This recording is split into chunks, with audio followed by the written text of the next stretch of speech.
So I've got time is about 4:57. I'm gonna go ahead and start about 3 minutes early. Just that'll give me a little bit of time to just do the little quick intro part. So yes, this is a 1 hour webinar that is a sort of pared down content from my on-demand course called Asphalt, Shingles in the Code, based on the 2021 IRC. And I won't be able to, obviously, in 60 minutes, we're not going to be able to talk about every code provision for asphalt shingles. So what I did is I looked at my complete class and thought, all right, this is most likely a home inspector crowd here. And so I picked out the things that I felt like were most useful probably to home inspectors, where you're coming in to see something that's already built. Possibly you're doing new construction work, but most likely it's pre-purchase home inspections. That's where the business is. And so who knows what year these homes were built? You're probably not going to be able to evaluate things like underlayment very well. So I picked out things that I think are going to be easier and more relevant to looking at an existing roof system. And then also just the things that I thought might be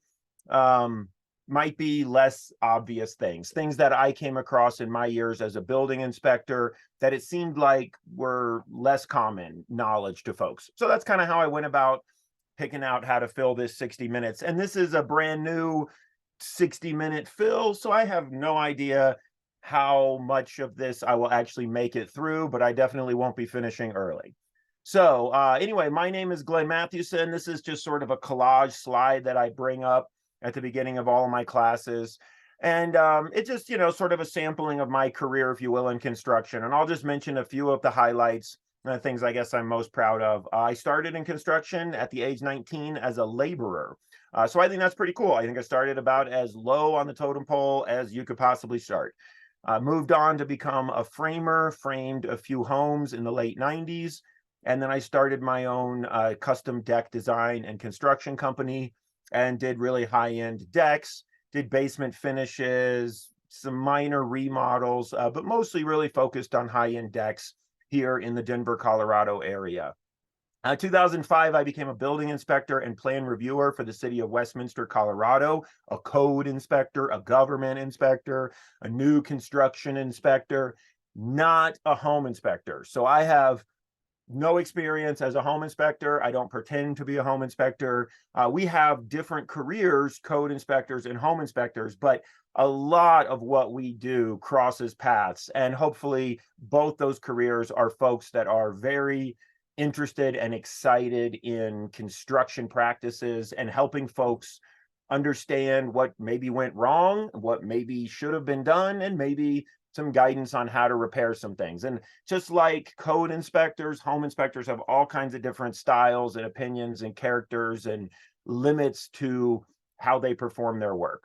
So anyway, 2005, building inspector, plan reviewer, and did that until 2018 when I left the city to let my side gig become my full-time job. And my side gig was writing and speaking and teaching and consulting in building codes.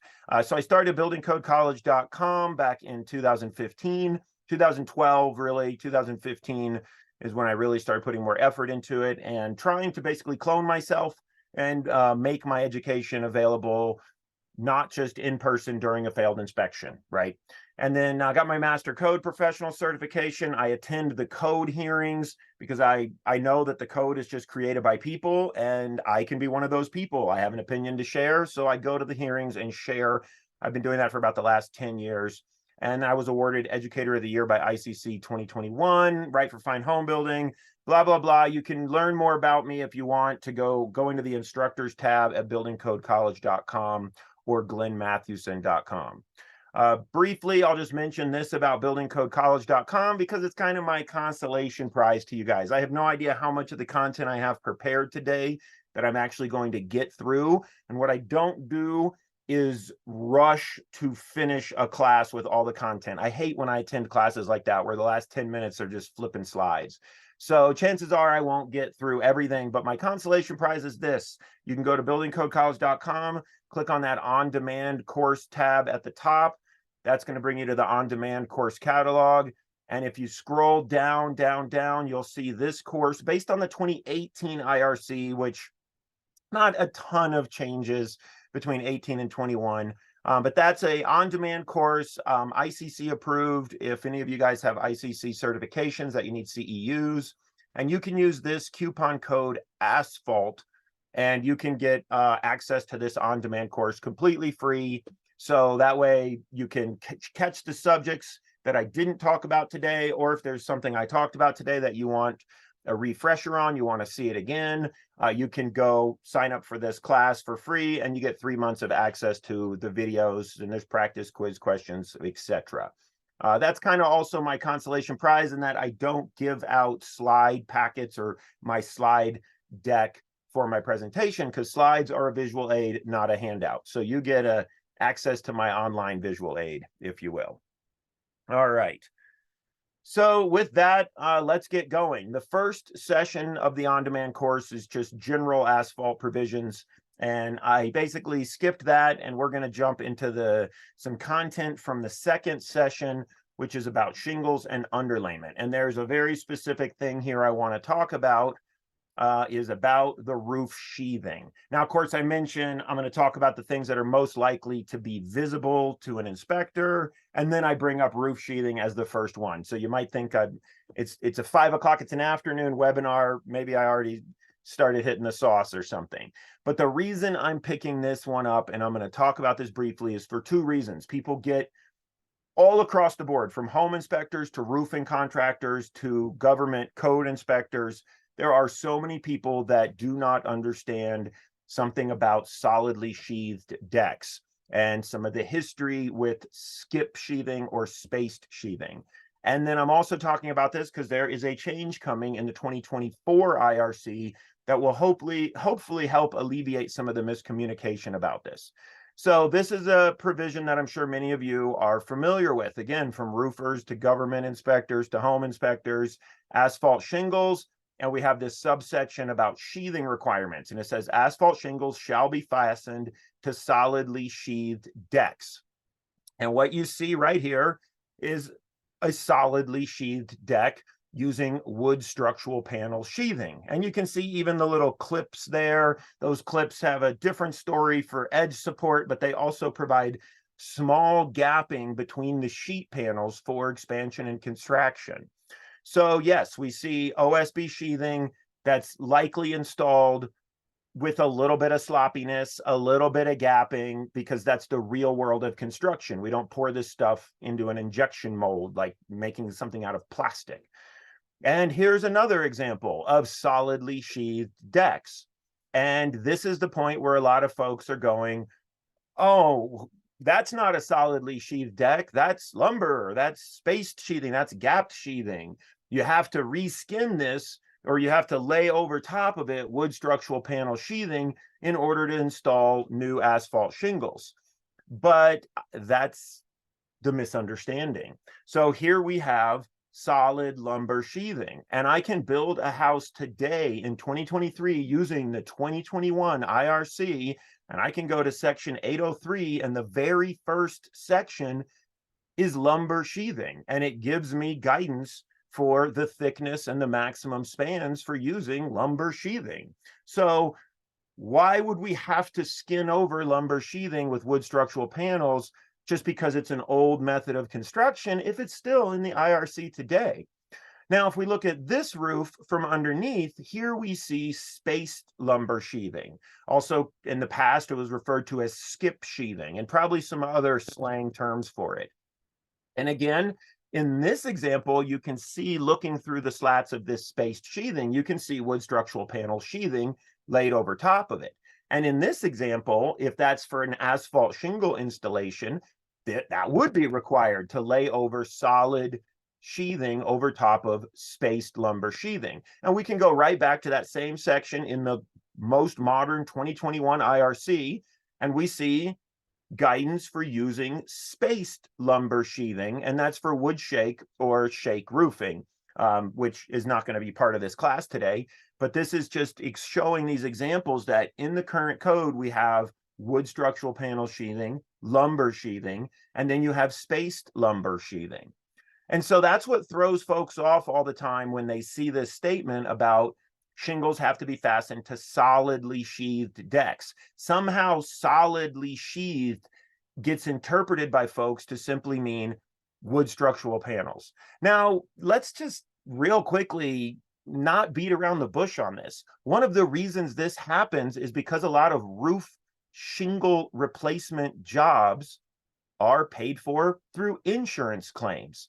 And if it's paid for through an insurance claim, it feels like the general public, as well as the contractors, look at that as kind of like, yeah, I won the lottery. And now we can push those dollars high because insurance is paying. So a lot of times this gets derived, this all starts from the misunderstanding of the roofing contractor in interpreting the code. And hey, if they can get the insurance company to pay for reskinning the deck, they can have the opportunity to make more labor. It was really interesting in my time as a building inspector is when we had hailstorms that would come through and just wipe out neighborhoods, and the work was plentiful. We never got questions from roofers about, do we require the layover, and can we get a letter saying we require it so they can pinch a little more money from the insurance? Because the money was in just replacing thousands of roofs. But when it wasn't a hailstorm season and work was not quite as plentiful, it was odd. There was a correlation over 12 years as a government inspector that's suddenly when all these requests came out for us to mandate this, which my jurisdiction was studied and understood the provisions, and this was not something we had any authority to require. So anyway, some of you that are disagreeing with me at this moment, I'm sure that there some of you are, but let me show you that I already prompted this. There was a wide open, transparent discussion for all interested parties on this exact subject in the creation of the 2024 IRC. Here was a proposal put forth for the 2024. It was approved unanimously. And you see here, RB 254 was the proposal. And look at all of these section numbers that had to be changed in order to clean this up and clarify the language so it can be more consistently interpreted.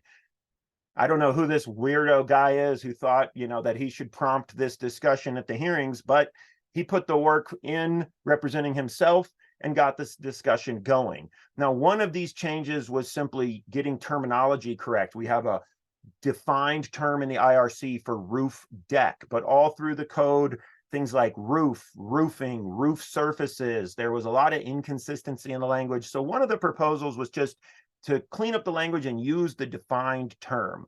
But the other part of this proposal was fixing this language about solid sheathing and what that meant. So you can see in the big text here, the 2021, fastened to solidly sheathed decks. And the change is shown up top. There's that same section number. The underline represents what should be added, and the strikeout what would be struck out. And so that section would be changed to say asphalt shingles shall be fastened to wood structural panels or solid lumber sheathing. And you can see as another example that's not asphalt, these are all the different sections plus more that apply to all the different shingles where I cleaned up this language to be consistent. But we can see here where for wood shingles, we get all three: wood structural panels, solid lumber sheathing, or spaced lumber sheathing. And this is what a lot of code changes are, guys. A lot of them are not super glamorous. They're not like more restrictions or more products or new technologies. A lot of good code changes and modifications that get made in future editions is just simple cleanup of the language so that we can all read it and come out with the same interpretation. So all of the shingle manufacturers were there, the representatives of the asphalt shingle organizations, asphalt shingle contractors, anyone and everyone involved with shingles was there, and this was all discussed. So if you have a disagreement, show up to the code hearings. But hopefully this will help some things get cleaned up in the future. Okay, moving along, took a little more time on that subject than I wanted to. Oh, but I'm still doing good for time, maybe since we got a little early start. And so again, the message there, guys, if I didn't make it clear, anybody can write a proposal to change the code. There's no cost. You can do it from home. And then once you set your proposal in, it's not yours anymore. Anyone and everyone can come in and make changes and modifications to it. There actually was someone that had some slight modifications to my original proposal. And that's the beauty of how the I-code process works. I know you home inspectors see so many things years after it's been built, after the code thought that it had it right, and you see the result of what happened so many years later. I encourage you guys to share your experience, share your voice in that code change process. All right, so I want to talk very briefly about mansard roofs. Again, just one little subject of them that I saw come up in my time as an inspector that it seems didn't go, so people didn't quite completely understand. So we got different names for roofs: mansard roofs, gambreled roofs, lots of different kind of roof styles. I'm not getting into all that specifics. What I want to look at here is specifically the slope of the roof. For the IRC, the mansard roof is when the slope is more than 60 degrees. So that's more than a 2112 pitch. That's a really steep roof. You're probably not going to be climbing on that one for inspection. I know I didn't as an inspector, but I would get the ladder up and I would look and investigate as close as I could in it. And so let's talk a little bit real quick about asphalt shingles and how they seal down for wind resistance. So here's some asphalt shingles laying flat along the horizon. And what do we have pulling these shingles together, squeezing these shingles against each other? It's the magical force of gravity, right? So gravity is pulling these shingles down to the substrate and ideally holding them together a little bit. And then what happens? We hope for a good warm day, a sunny day. This is why putting new roofs on in the wintertime isn't always the best advice. We wait for a good sunny warm day to heat up and activate that sealant strip. And since the shingles are being held together from the force of gravity, when that sealant strip activates, it's in contact with the shingle below, and it can seal and fuse the exposed edge, that final edge of the shingles together. All right. Well, now let's look at it at the above 60-degree angle. And what's happened? We still have gravity pulling it down, but gravity isn't normal to the surface. It's not perpendicular to the surface anymore. So a lot less of that force of gravity is squeezing the shingles together, and a lot more of that force of gravity is just pulling on the nails, essentially keeping the shingle, from sliding off the roof. So in lack of having this additional force to keep those in contact, when the sun comes up, those shingles get warmed. What happens is these shingles do not seal together. Now, this is where we have to get out of the code. Most of the real nitty-gritty of a good roof shingle installation for asphalt shingles, those details are not in the IRC. They're really in the manufacturer's installation instructions. And the IRC states that shingles have to be installed in accordance with the manufacturer's instructions. Now I'm bringing up some manufacturer's instructions.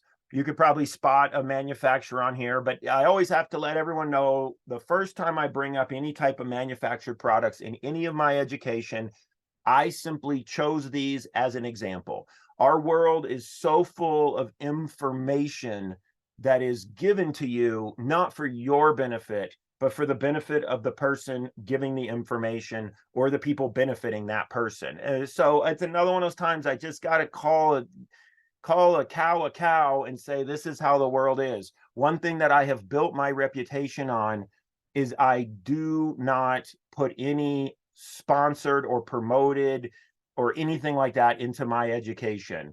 I often do work with some manufacturers that will help support me to provide education, but they don't get to shape anything I put in my classes.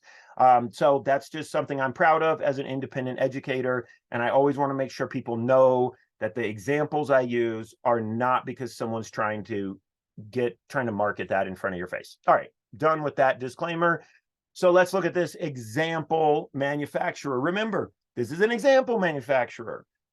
That means it may not be all manufacturers. So what I'm just showing you is something that I have seen in most of the manufacturer's instructions. And as you can see right here, for slopes exceeding 60 degrees, apply immediately. It wants this down there immediately. As soon as you're installing it, a 1-inch diameter spot of asphalt roof cement under each shingle tab. And it's giving you the location, 2 inches up from the bottom edge, etc. And then here we have a picture showing the mansard or steep slope fastening pattern.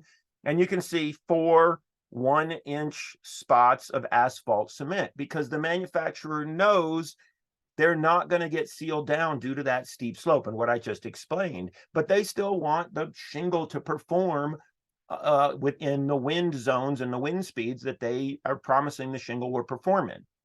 Now, for example, here's a different manufacturer. And if you notice, this manufacturer has 6 spots. They want 6 quarter-size spots of asphalt plastic cement under each shingle. So one wants 4, one wants 6. What did I do when I was a building inspector? Well, I definitely didn't have access to the exact installation instructions for every roof I went to. I'm in Colorado. We do have a lot of hailstorms that wipe out roofs. We were typically always running months behind on our roof inspections. So no, as a government inspector, I couldn't get into the level of saying, well, this is X manufacturer, I'm going to look for 4 spots, and this is Y manufacturer, I'm going to look for 6. And besides the fact, these instructions are not meant for an inspector. The inspector is third party. That comes second. These instructions are meant for the professional installing it to do it right the first time. So simply, as an inspector, all I did would be to tug on the bottom edge of some random samplings of mansard roof shingles. And if I'm able to lift it up, nothing was sealed. There's obviously a problem. And if I'm not able to lift it, then I stop right there. And I don't know whether they put dots or stripes or lines or how much sealant, but they did something and it's not pulling up. And beyond any further inspection, I would be damaging the shingles. So good thing to remember with the steep slope shingles. And I will tell you, as a building inspector, I probably wrote this up every single mansard roof installation I ever came to. The installers simply, in my 12 years experience, none of them were sealing these down. All right, we'll talk next about the starter course, because again, just something I see and saw go wrong so often. So starter course is not discussed in code. This is, again, back to the manufacturer and how the shingle got manufactured, because different shingles have different types of manufacturing styles. Where they put the sealant strip, is it on the top of the shingle below, or is it on the bottom of the tab of the shingle above, like we see with 3-tab shingles? So, or with dimensional shingles. So here's an example from a manufacturer. And in this example, they're saying, hey, you don't have to buy a special starter course. You could just put a full strip of shingles down there. This is for a dimensional shingle application where the sealant, the factory sealant adhesive, is on top of the shingle. And they're saying, bring that shingle down so that adhesive is close to the edge and trim 5 5/8 off of the front, so that now we have a factory sealant strip right at the front edge, at the eave edge there, where the gutter is on the roof. And then here's a different manufacturer's example where they actually have a starter strip as a product that you purchase. And again, here they have the directions for putting that starter strip down, or you can take 6 inches off. It looks like they're telling you both options over here. So again, lots of choices these manufacturers will give. But the point is, this should not occur. What's happening here is a problem on half of this picture. So if you notice, if I look over here, this looks to be somewhat, at least from what we can see in an after the fact inspection, that this has been installed where that starter strip is down below and the sealant underneath those upper shingles is able to seal down to that shingle. But what happened right here? Well, right here, they didn't do the installation appropriately, and they have one of those selvage films. I don't know if I even pronounced that right. This is a film that goes on the shingles during manufacturing, and it's so that when they're stacking the shingles up and wrapping them in the plastic, the starter strips, that adhesive you see right there, that black strip, will be in contact with this sleeve, with this material that doesn't stick to it, so that obviously you don't want a pack of shingles and they're all stuck together. Sometimes they're sitting out in the sun.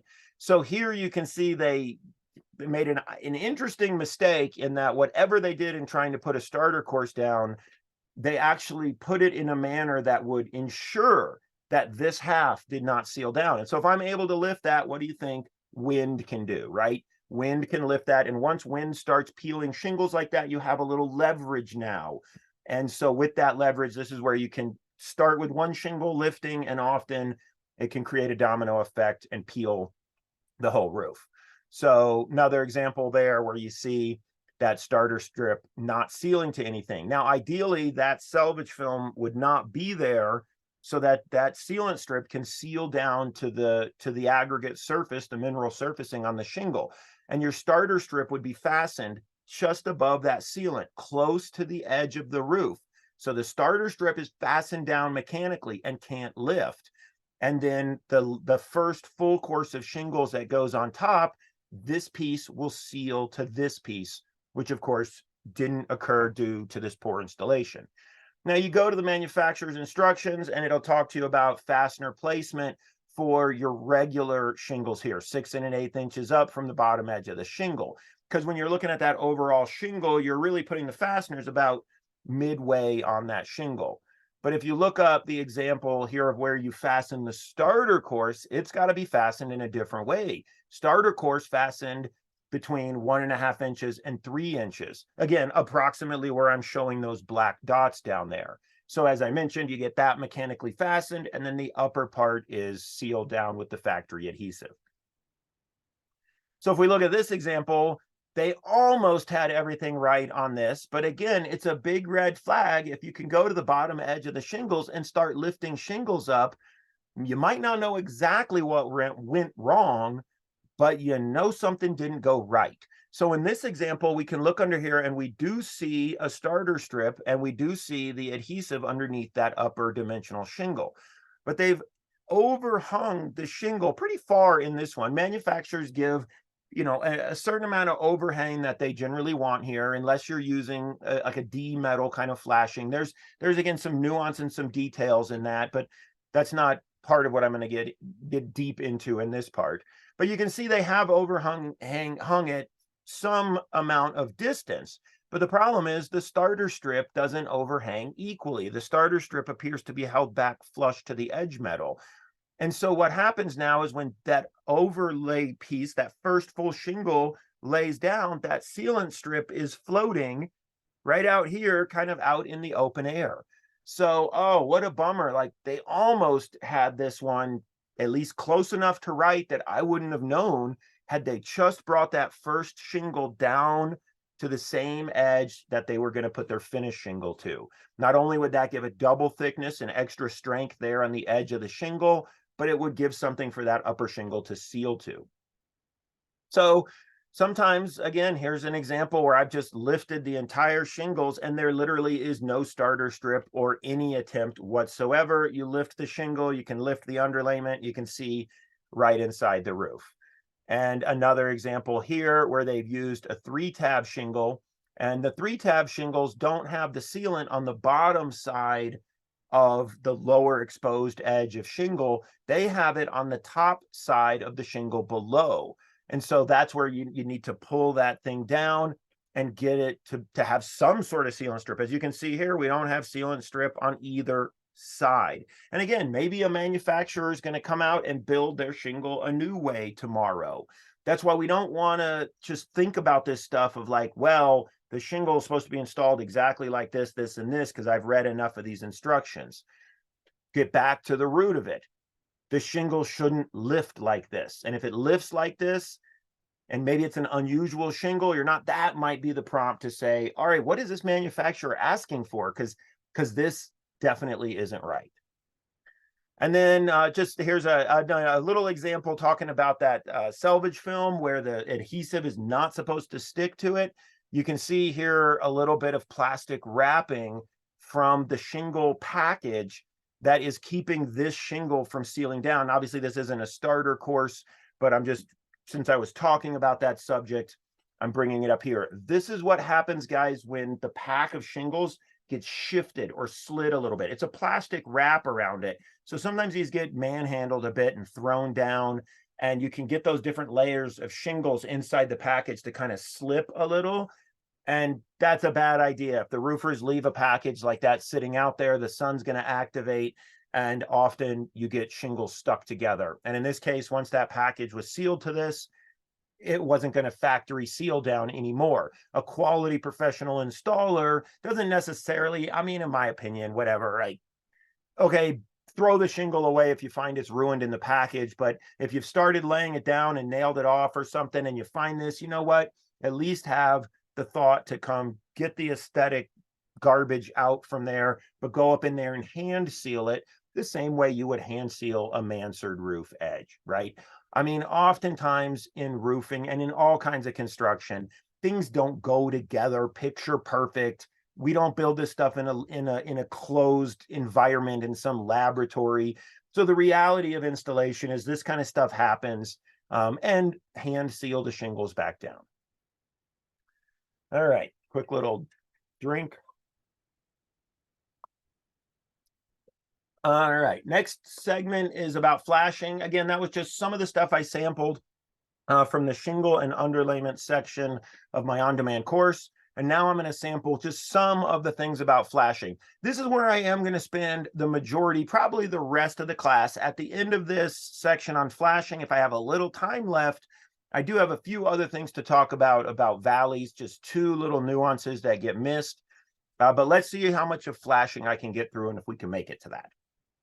So first of all, like I said, everything in the code is always pointing us to manufacturer's installation instructions, both for the installation of the shingles, but also for flashing for shingles. As you see here, flashing has to comply with the shingle manufacturer as well as the code.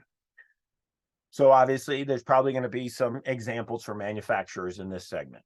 All right, so here's just a little cartoon of a house and some asphalt roofing. And it says flashing in the code. The code tells us flashing shall be installed at wall and roof intersections. So if we look at this, we have head wall flashing. That's what it's called out there in the field. The code often refers to this as vertical front wall flashing. Same thing, when you see that in the code, it's talking about head wall flashing. That's what the roofer will call it. And so we'd have head wall flashing at the obvious location here where this roof comes up to a head wall. But in some ways, I would argue we also have a head wall flashing that's happening right here, where this sloped portion of roof is intersecting generally the underside of the soffit or something else on this roof. And we'll see some examples of that. That's not usually referred to as the head wall flashing location, but when I show you these examples, well, maybe it should be. So, we put some head wall flashing here and maybe some flashing up here to get that intersection into the soffit. And we get drip edge flashing in the IRC and in the manufacturer's instructions. And drip edge flashing is obviously at the bottom edge of all of these roofs where it is going to be dripping over the edge of the roof. But you also get drip edge flashing on the rake edges of the roof as well. And that drip edge has a different function that we'll talk about. And then another flashing that comes up is sidewall flashing. And that would be what I've shown here, where these sloped roofs going kind of into the page or into your screen are going to be adjacent and hitting the side wall there. That's at the side of the roof slope.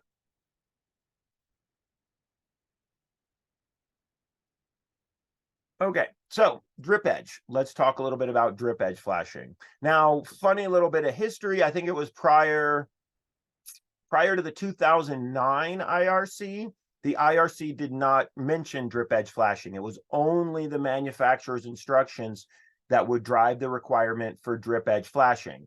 So about 2009, I believe that's when it was. It was around that time we got it included as well in the code. And I just like to bring that up because, roofs, asphalt shingles, these have been around a long time, but we still can see evolution occurring in the codes with this and trying to take some of those common things from manufacturers' instructions and go ahead and make them accessible right in the code.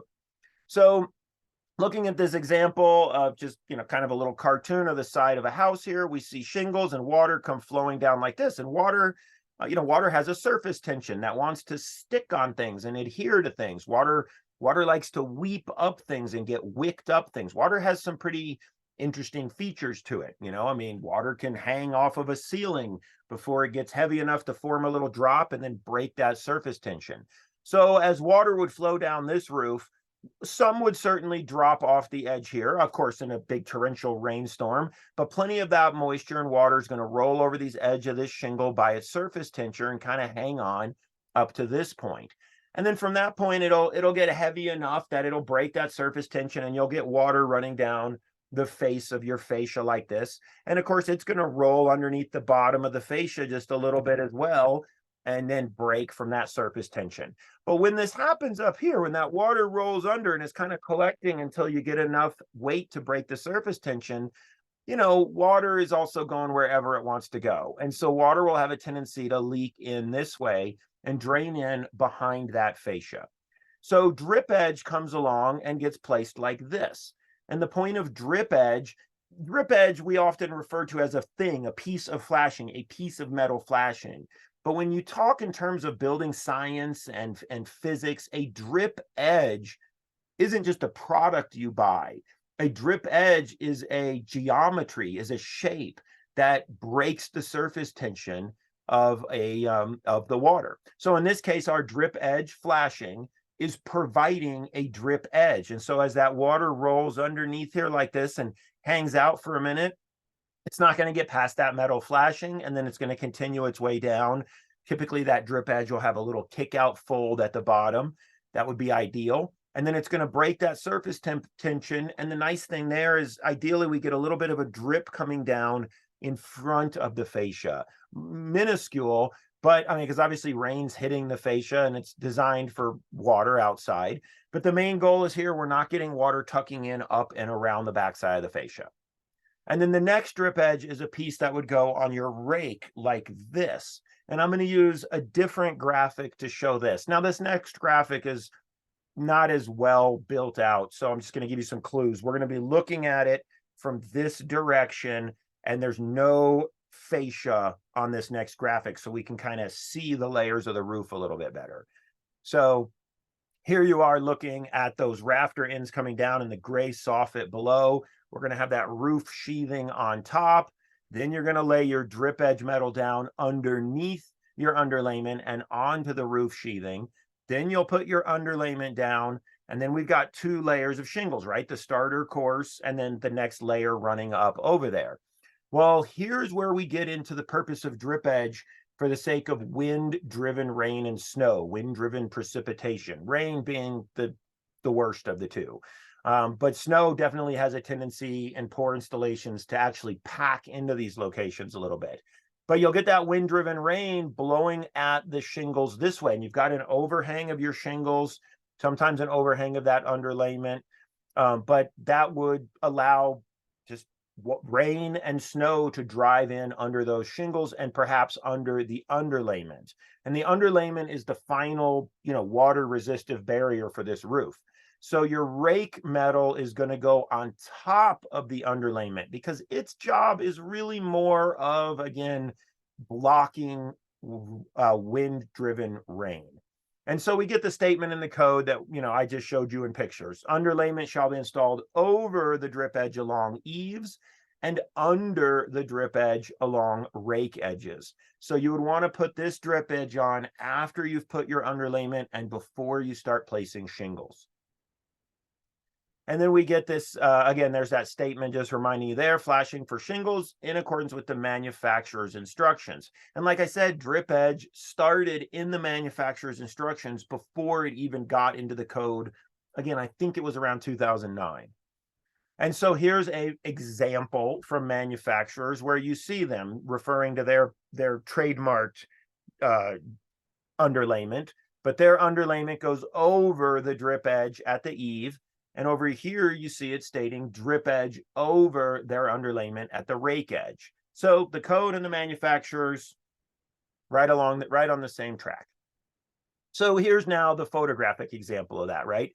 Here's the rake edge of a roof with some metal siding covering the fascia. It was probably a re-siding job or something where they came and put metal cladding over the deteriorating wood fascia.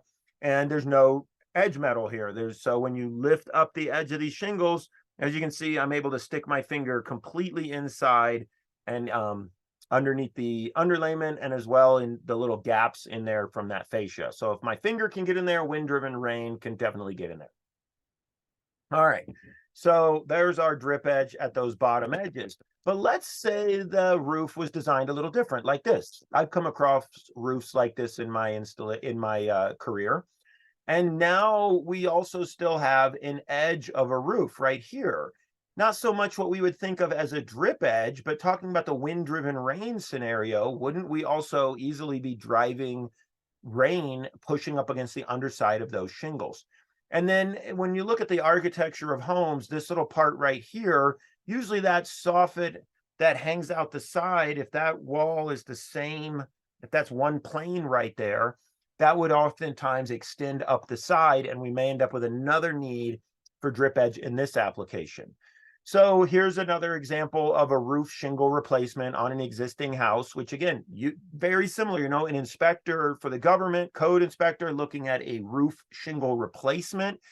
Boy, that's like as close to getting to what a home inspector's experience would be, at least in my thoughts, not having ever been a home inspector. And so if we look here, notice this paint line.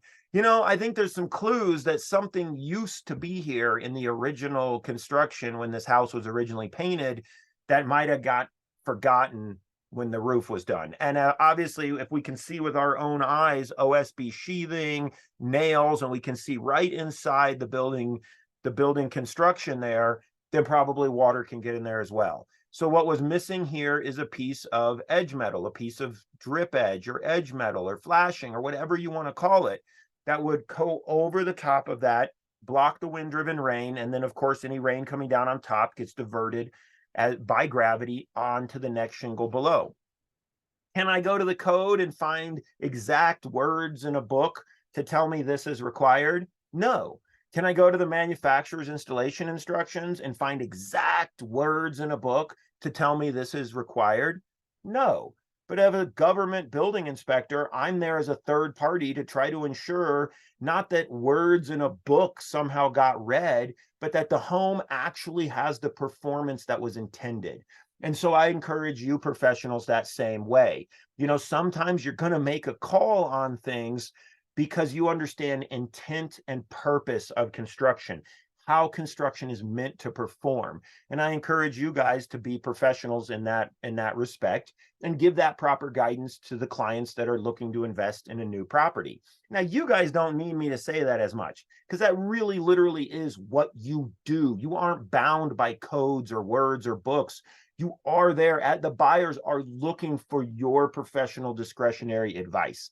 But I always have to tell inspectors that like, look, you are hired as a government inspector to serve your community, not because you know how to find words in a book, but because you understand construction. So for those of you that didn't feel empowered to look at things this way based on your professional experience and knowledge, there's your empowerment. So this came up all the time. I have lots of pictures, but here's some nice, better installations where they've gone and they've put this piece on here. And if we notice, just, I mentioned before about rain coming down, hitting that flashing, and then getting diverted by gravity on top of the next layer, which would be shingles, and then running down the roof. We did, I think, in like 2012 IRC, somewhere around that time. I don't memorize all these things. Sometimes they get stuck in my brain. But this is a newer definition that came in the code, again, probably around 2009, 2012 time. The code always referred to shingle fashion, just assuming folks knew what shingle fashion meant. But here we get a definition. And notice when you look at the definition, it's about installing roof and wall coverings, water-resistant barriers, and flashings, or other building components, right? Other building components. We don't always have exact words in the book, but it tells us how the point is that we have overlapping layers. So to provide drainage, we'll always go on top of the next level. This is what I call using physics to seal out a house. Physics is always your best choice. Physics, gravity, right? Wanting to pull things into place.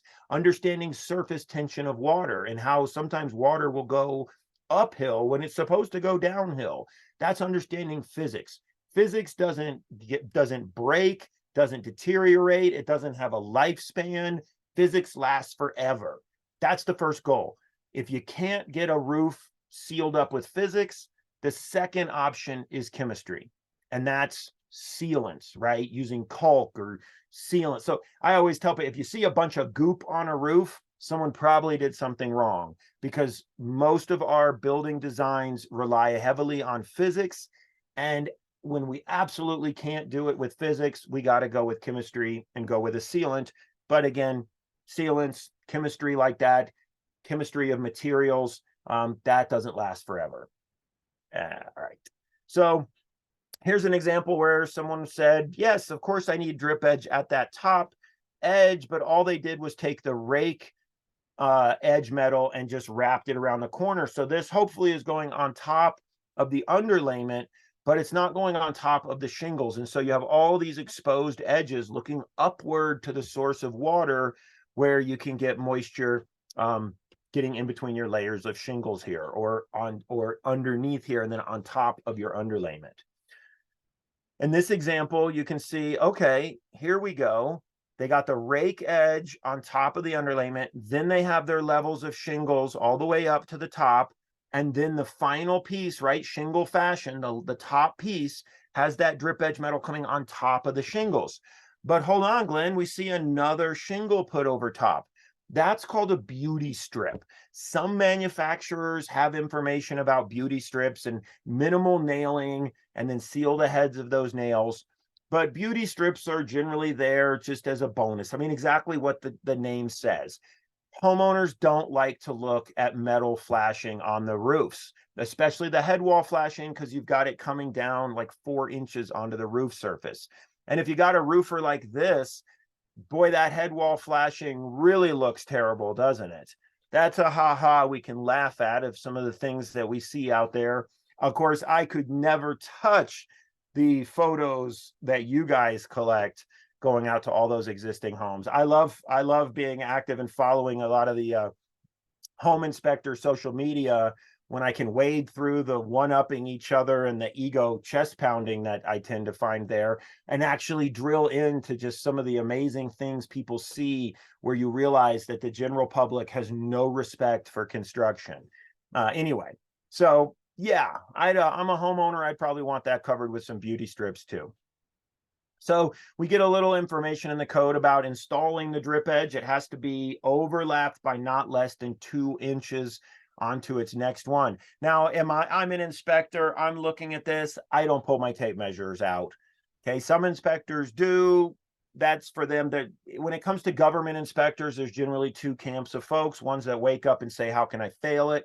And ones that wake up and say, how can I approve it? Understanding intent and purpose. If I were to measure that and it was 1 inch and 7/8, I'm gonna put my tape measure away and I'm going to move on to better things to worry about. The code gives some guidance. 2 inches is a pretty round number. If it was scientifically determined what this overlap would be, I'm guessing there'd be some significant digits or some fractions. So I always try to remember that when we have these beautiful whole numbers in the code, that a little construction tolerance is expected. So what about this one? This is inside an inside corner of a roof, and it's 2 independent pieces. It's not one piece bent around that corner. Well, wouldn't that be adjacent segments? And those segments are not overlapping. Now, truth be told, in my years as a building inspector, I can't say that I got up on the ladder and was able to look at every single corner of every single drip edge location. I mean, again, the idea should be the professional doing the work is the one that understands it. But nonetheless, where did this picture come from? This is actually my personal house. And, you can learn a lot more about the failures of construction and things that don't work when you're not just seeing them in new construction all the time, like a government building inspector would. So my own house, new roof, new gutters, new edge metal, and in big rainstorms, I was getting water dripping from this corner from behind the gutters. And the reason was that the edge metal did not overlap inside that inside corner. I can't complain to the roofer, because it was me and my 12-year-old daughter that re-roofed our house many years ago. And so I learned my own lesson, and then later came in here and bent and formed in a little piece. And once I put this in, lo and behold, that splashback from when the gutter, all that water coming down the valley, would no longer get up and down. And I fixed the little dripping problem. So there's a little personal shame story, but I have no shame. We learn through our experiences, and sometimes they're our own personal experiences, right? So what about this one I came to as an inspector? Well, it overlaps 2 inches, right? So it must be good to go. Well, obviously we see what happens if we've got some water. Water has that surface tension. It's raining everywhere. Water rains blowing all over the place. It's a storm. We're going to have water that's going to be running still downhill, holding its surface tension on there and still kind of sliding down up inside that little gap. And we could see how that would possibly be able to get, inside this edge metal. It's not a very good installation, but I don't think we need words in a book to tell us that. If we did want words in a book for this, I would really go back to that shingle fashion statement and notice it refers to flashing so that upper layers overlap lower layers to provide drainage. And so these words in a book are definitely trying to tell us that, like, well, if you're going to do this, you might want to have done it in this direction. Despite the aesthetics of this, but again, as a government building inspector, I have had to pass the most ugly pieces of trash I have ever seen because quality is a consumer concern and building inspectors are not quality control for consumers. So if there's any consumers on this line, buyer beware, hire good quality contractors. We cannot leave it all to the government. All right, so if we look here, that edge metal would go on like this. Oh, I was trying to remember what this next slide coming up is. Another thing we get in there is it says drip edges shall extend not less than 1/4 inch below the roof sheathing, just 1/4 inch. So that's not much. So if we look here, there's that roof sheathing. Most edge metal that you buy on the market that's available for this application, you're going to extend well below that 1/4 inch below the underside of the roof sheathing, but this is the minimum code for your rake metal, as well as you looked out here on your edge metal, on the eave part there, or on the on the overhanging eave part there. And so this is, of course, assuming that the framer built it with the sheathing coming all the way down to the fascia. And so when we looked at that, horrible looking picture that had 2 different sizes of edge metal, and even worse, one was a D metal and one wasn't. Technically by code, other than the overlapping issue, there's nothing. They're both above code because they both extend beyond the 1/4 inch, which is minimum. And then beyond that, code has nothing to say. Now, as I said, 1/4 inch below the sheathing, but that's assuming your sheathing is coming down to the top of that fascia and you're actually able to wrap over your fascia a little bit. And if you were to have gutters, they generally would be wise to put that gutter in behind the edge metal, but gutter installations are not in code. So if we look here, we can see some really bad examples where, yeah, you're replacing this roof, but you've got an existing situation where the framer was very sloppy and had the sheathing cut way back. Well, then you need to recognize that and do better, right, with that drip metal installation. It needs to come back up and over on top of your roof sheathing. So many examples of this where, again, the roofer is dealing with an existing situation of framing and maybe has the attitude of like, well, it's not my problem, but it is. It just means you have to purchase the appropriate material for the situation on hand or at hand. So as we see in the code, and manufacturers will say the same thing, it must extend up onto the roof deck not less than 2 inches. So here we have brand new construction. We have that sheathing coming down all the way, and we're going 2 inches up. And so your typical drip edge metal here that can be purchased has plenty of 2 inches coming up onto the roof deck. But here was an example where they bought a drip edge metal that had 2 inches. But if you look, 2 inches of drip edge metal wasn't enough to even get onto the roof deck at all. You can still see that huge gap right here leading into the roof deck. So it's no excuse for the roofers. They need to analyze the existing situation of the house that they're re-roofing. And if it had a sloppy framer, well, now you've got to be a better roofer. Another example there, where again, that's edge metal that's installed below, but all the roofer did was put a thing in a place. There's one of my lines I always do when I'm teaching. I never know when it'll come up. Too often when we read the code, Folks think of putting a thing in a place and then checking off the list because words in a book told them to. And that's the problem with simply reading words in a book and doing what you're told, but not actually understanding why. So here, a roofer might be mad that they failed inspection because they're like, I did it. I put the thing in the place. I bought the drip edge metal and I put it in the place that the words told me to. What's the problem? Well, you can see the problem in the photo, right? All right, drip edges shall be mechanically fastened to the roof deck, not less, or not more, excuse me, not more. Yeah, I was like, thought I miswrote that. Not more than 12 inches on center. So we want to nail approximately every 12 inches. Hey, 12 inches, what is that? That's 1 foot, like boom. That's not a very accurate unit of measurement, is it? That's not, doesn't sound very scientifically derived. Like, it's convenient that we did all these wind tests and it turned out that if we were 12 and a half inches, it would fail. But it's so odd, right at 1 foot, it's perfect. Another time that I drive home that example, that so often in the code, we end up picking a number that is a pretty convenient number, and always remember to put a little reality behind it. So yeah, approximately 12 inches on center, or 1 foot. What I'm more worried about is situations like this in the picture where the edge metal's fastened so sloppily that it's not even down on top of each other. And so it's lifting the shingles up and creating a poor final product and final performance. That's what I care about more than pulling my tape measure out and looking for fastening exactly 12 inches apart, and not 1/8 of an inch more, or I'll fail the inspection. I already told you there's a camp of folks that wake up in the morning and that's their goal, that just find that 1/12 and an eighth location. Don't be that inspector, either in home inspection or code inspection, please.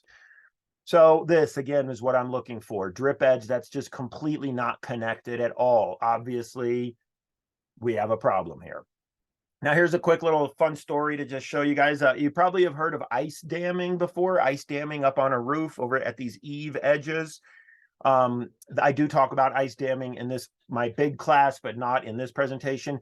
Have you ever heard of window ice dams? This is a window ice dam. What happened here is you got ice damming at the top, but you also have very sloppy installations here of your edge metal and your underlayment. And so water is able to get up over that fascia and inside this soffit box. And then what happened is it was draining down the back side of the siding. And you can see, look at the corner of the window, the amount of water. There was literally water gushing out of the siding. All of this water was coming out of the siding and from the window. And then, of course, it's cold air out here blowing on it. And so it's refreezing. And this had literally just been building up layers of ice coming out from behind the siding. So very interesting, the connection of all of this. Nothing in construction is an island. Everything interconnects and touches everything else.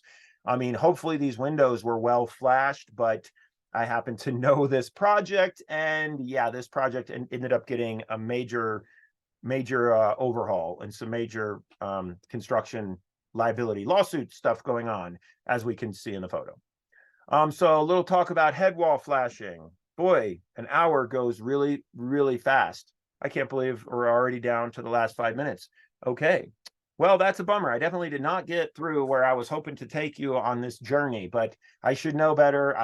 I generally have a lot of things to talk about, but let's keep going and get as far as I can with this, and I'll find a comfortable stopping point. It'll probably be a little bit after the hour, 6 o'clock hour, my time, whatever your time is. I've already talked to InterNACHI about this, and they said I've got a little bit of time afterwards. I don't have to do a hard stop. So I prefer to do a comfortable stop to my classes. So I'm going to keep going, most likely after the hour, until I feel like I'm at an appropriate stopping point. I've been looking in the questions box, and I don't see anyone having asked a question. Oh, there's some stuff in the chat. If you're going to ask me a question, please put it in the questions box, because the chat, you know, there's a lot of, that's for you guys to chat. I'm just trying to glance. I don't like to get thrown off my groove, so I just glance for questions. But I will answer if any questions come up. But anyway, if you guys, obviously, maybe this is all you wanted was 1 hour and you get your credits and you roll. Thanks so much for attending with me today. I hope you got something out of this hour. For the rest of you that want to stick around, I'm going to roll through until I get to a comfortable stopping point. Hey, Glenn, Oh, we do have one question from Joseph Smith. I don't know if you saw that. He says, for a house built in 2000 that did not originally have a drip edge flashing installed, when that roof covering is replaced, would it need to have a drip edge installed, correct? yes, great question. And okay, so I like this. So I don't answer questions simply. Some people, that drives them crazy, but I don't care. That's my style because I like to be very thorough. So, and since I may be talking to a mixed audience. So the first thing I like to see is it says, would it need to have a drip edge installed? So the first question would be, who is determining what that need is, right? So is it a need because the building department, through a governmental third party review and oversight of a construction project, won't pass inspection unless it has drip edge, that kind of need? But what if, I always tell people when I'm teaching code, there's a lot of jurisdictions in the United States that have not chosen to reference a model code and adopt it in their local ordinance in order to regulate construction in their local community.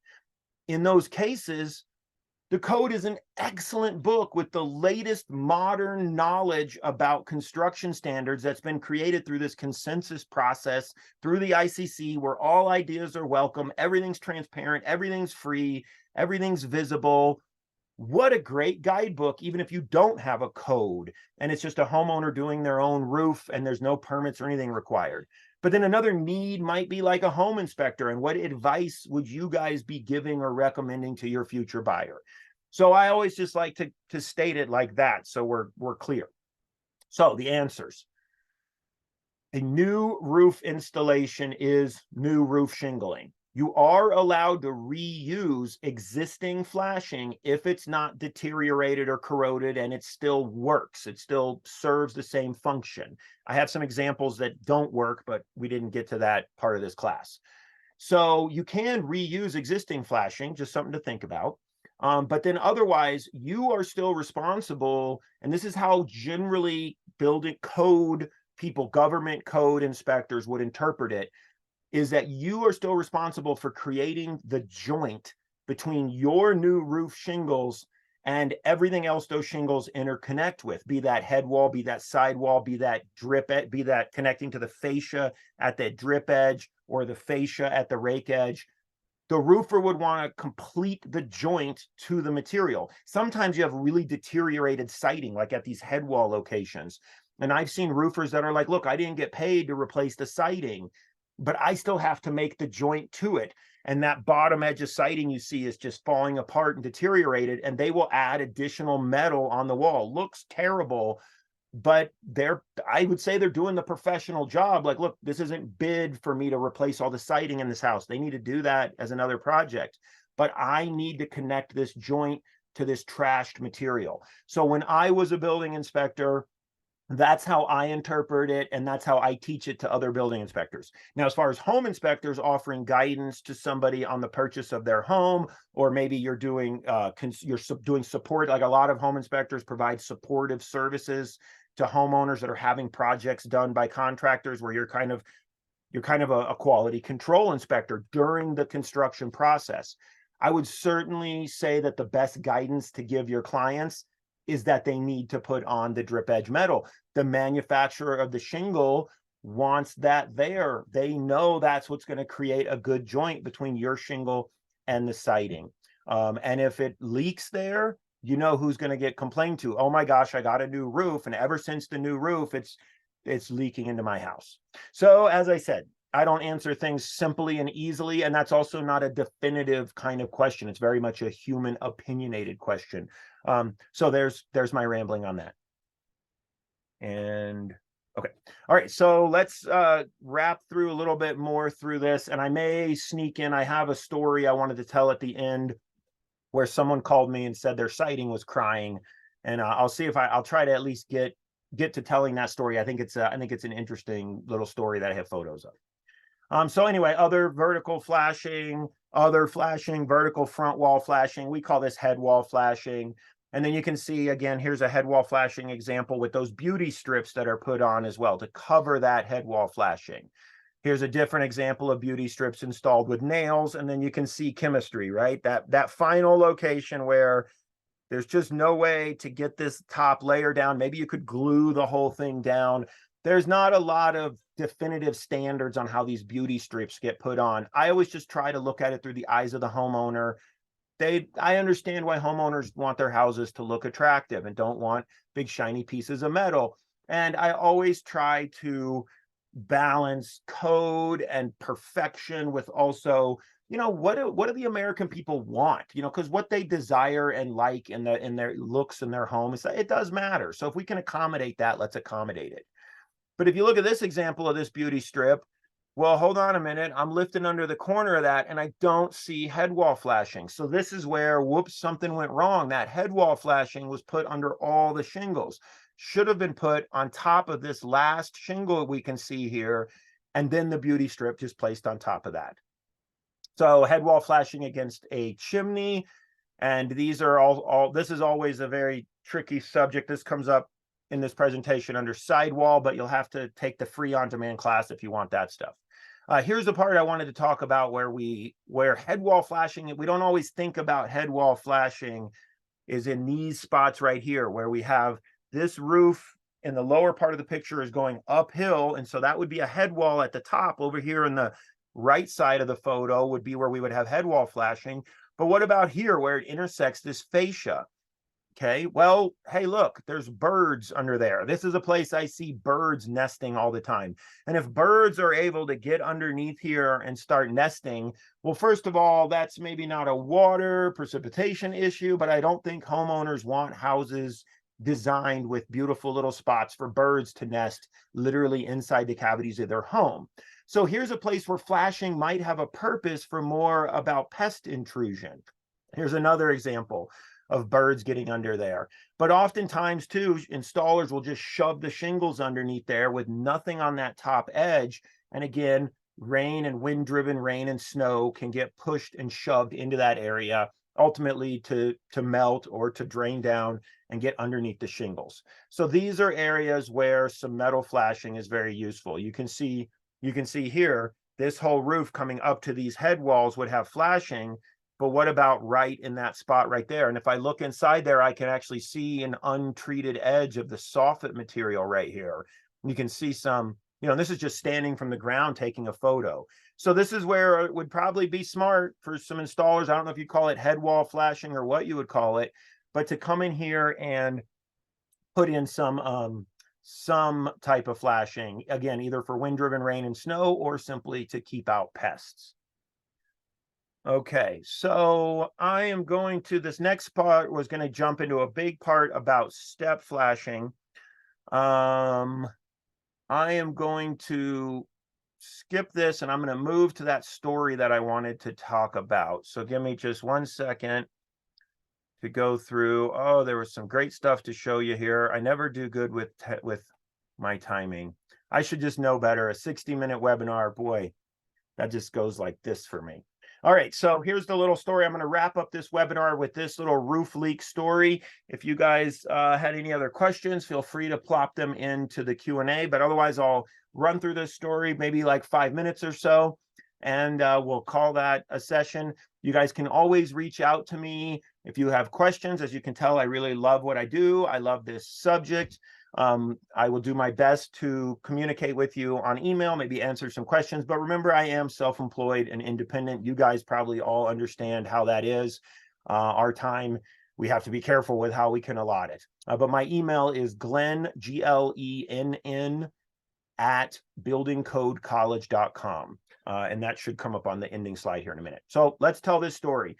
So I actually wrote an article about this story in the JLC like well over 10 years ago. It was called The Case of the Sobbing Siding. If you Google The Case of the Sobbing Siding, you'll find probably that article. JLC and Fine Home Building, who I've been writing for well over a decade, coming up on 2 decades here soon enough. Most of all those articles are available online for free up to a certain amount, unless you have a subscription. All right, so here's the roof leak story. I was the building inspector doing tons of roof inspections on roof replacements, and building division gave this thing a past inspection. in the records, put in the records, moved on, and I'm working my work. Okay, we get a huge rainstorm that comes through our city, tons of rain, and I get a phone call from a homeowner that's transferred over to me because they're very upset that their house is doing something very weird. And they look up and say, well, Glenn passed that inspection, so let me transfer you to Glenn. So, well, Glenn got the question. And the people are like, my siding is crying. There's literally water dripping out between my siding. This was not happening until after my roof was replaced. And you, idiot inspector, passed the inspection. Well, you know, again, my city and myself as a government inspector, I believe that my role is as a community servant. I am there to serve the community. And so, of course, I told them, well, tough crap. I passed the inspection. I did my job. Go pound sand. And there's my story. No, I'm kidding. So obviously, I'm concerned. I have a concerned citizen, and they're looking at us to help make sure that their contractors are doing things well. So I called the contractor and said, hey, can we meet out on this house? And let's take a look at what's going on here together and see if we can figure this out. So sure enough, we show up, and as you're coming up to the front of the house, there's the side wall and the garage right there. And the other side of this is the garage. And yeah, sure enough, there's these water stains all down the side of this wall. And if you look at the angle, you can see these water stains. This isn't like drip edge. This isn't like water from up top rolling over that edge. If you look, it's literally coming out from between the little cracks in the paint lines right there. You know, when they paint this stuff, that's just lap siding, so it's not sealed, but the paint kind of laps over, but there's little bubbles and holes in the paint, and you can see that's where the water is coming out. So yeah, sure enough, the siding was crying. So I'm intrigued. And so I go into the other side of this wall, and it's the garage. And you can see here they've got these high heel trusses, InterNACHI trusses, as often called. There's your double top plate. Here's that black Celotex fiberboard sheathing on the side of that wall, and it's running up on the edge of those high heel trusses. And there was a bit of a gap up inside there. You can see that 2x4 top cord of the truss left about a 3.5-inch gap. Now I couldn't get my big head up in there, but what I did is I took my phone and stuck it down inside that gap and took some photos. And one of the photos was this. This is looking right down the back side. So that to the left of the photo is the vertical black Celotex fiberboard. Here's that piece of wood. That's the nailer. And then you can see the soffit that has the water stains. That's the soffit material that's horizontal on the underside of the eave. And so just below these water stains in this corner is where the lap siding would begin. And so, okay, obvious clue. There's some water stains coming in here and then getting behind that siding. So then I got my phone and looked up. If you look up, like up this page to the top of this page, or this photo, you could then, I got another picture looking this way. And what we had was an eave on this wall intersecting another roof line coming down. And if you look right here, you can see this water stain where my mouse pointer is going, all this water stain. And look at all the granulars from the shingles that have been run in there. And remember when I talked about, this is where I talked about birds nesting and how sometimes the shingles just kind of get shoved under there. You can see here where the shingles are just shoved under, and you can see this exposed roof deck. All right, now this isn't actually the house. This is the one photo, one of the photos I forgot to get. But this is looking at this house, and imagine, or looking at an example of this condition. Imagine this little short gutter continued off the left of the house, and that roof was just coming down. But what is accurate is right here. This is where that picture was taken, where if this was the same house, I'd be on the back side of that wall, taking a picture and looking inside that eave. And then the other photo I showed you would have been looking this direction up there. Okay, now going back to the actual house where the leak occurred, they had the gutter coming in there. Like this picture, hold on, I didn't take this picture right, so I'm gonna adjust it. So this is kind of what we're looking at right now. Here's the slope, right, where water is gonna come sloping down here. And then you can see the metal gutter, and they just cut the end of the metal gutter open so that upper roof, the gutter would just flow and drop it onto the lower roof. And can you see what happened? That same spot I was talking about before where the birds' nests were, basically, and you can see some of that water was able to get under here. Here is that last piece of metal step flashing, And then that water was able to get underneath here and inside that soffit, and that's where it connects to here, and then would run down here and then got behind the siding. And what was the fix? One little tiny piece of sheet metal. It was one piece of step flashing short to just come down with an extra little piece of step flashing in there, lock up that hole, get it underneath the other shingle. You know, it's not perfect. This should probably little corner. We could pick this apart, right? The little bent corner. But now again, now when you look at that, now you can see that added metal, and we blocked the hole. And just a fun story. I'll probably share the rest of my career to show just how interesting this all works, right? Someone says their siding is crying, and it ends up being something interrelated to gutters and drainage. And then what was the fix? One little piece of step flashing that got missed. So hope you enjoyed this presentation. Sorry I couldn't talk faster or shorter or get everything, or maybe just plan better what I wanted to get in. But I hope you guys got something out of it. And of course, you know, the consolation prize, you can use that coupon code ASPHALT in all lowercase and get access to the on-demand version of this for free. And all these little segments are just videos that are recorded. You do not have to step through. If you don't want the CEUs for the course and you just want to check out the videos, you can just hop in and watch the videos there. My name's Glenn Mathewson. Thanks so much for learning with me today. And there is my email there. Have a great rest of your afternoon.